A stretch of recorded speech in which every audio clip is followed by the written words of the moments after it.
Excellencies, colleagues, friends, thank you for organizing this important event and inviting the UN Working Group on Discrimination Against Women and Girls to be part of it. I wish I could be with you in person. However, right now, we are having our regional convening for Southern Africa where we are discussing challenges faced by women and girls in the region. The title of this debate is Preserving Gender Inequality. And to be clear, there is no single country globally where gender equality has been achieved. This is even less so in decision-making positions. Globally, women members of parliament do not represent even 27% of all parliamentarians in legislature. This is not surprising, given that women who take up public leadership often face smear campaigns, stigmatization, and digital-based and physical violence, among several other challenges. We have witnessed a global rise in stigmatization, harassment, and outright attacks to silence and discredit women who are outspoken as leaders, community workers, human rights defenders, and politicians. Violence against women, active in politics, represents the intersection of two different but similarly severe forms of violence. Not only does this impact individuals, but it also discourages women at large from participating in public and political life. As such, it perpetuates gender imbalance and underrepresentation of women at all levels of political decision-making. This is a serious problem for any democracy that aspires to be inclusive. The violence sends an important message also to women and young girls who aspire to make a change, that raising your voice and fighting for your rights is too risky and can cost you your life. In our country visits, we applaud those governments that have adopted special or temporary measures to increase women's participation in Parliament as per Article 4 of the Convention on the Elimination of All Forms of Discrimination Against Women.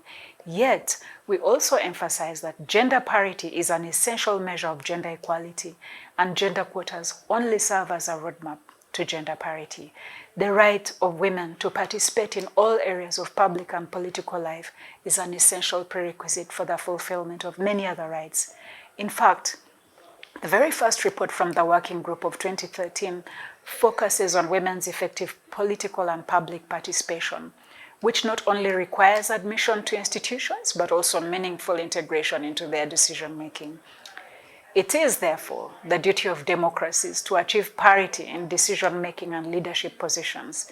The recommendations of our first report are still valid more than 10 years later, from those relating to the adoption of laws, to those on the creation of enabling conditions for public recognition and acceptance of women in positions of leadership and decision-making through public campaigns and educational programs which are responsive to multicultural settings.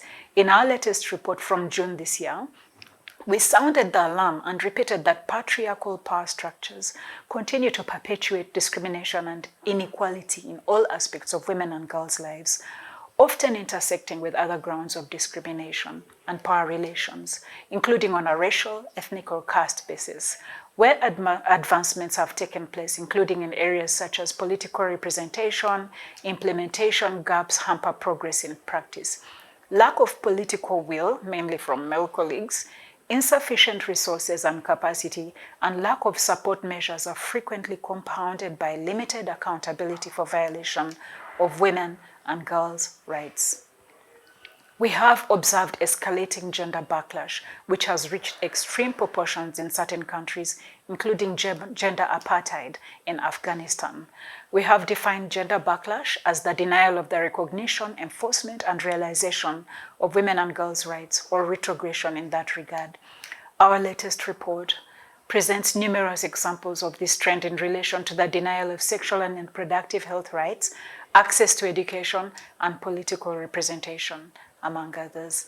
Excellencies, colleagues, and friends, together we have the power to push back on the pushback.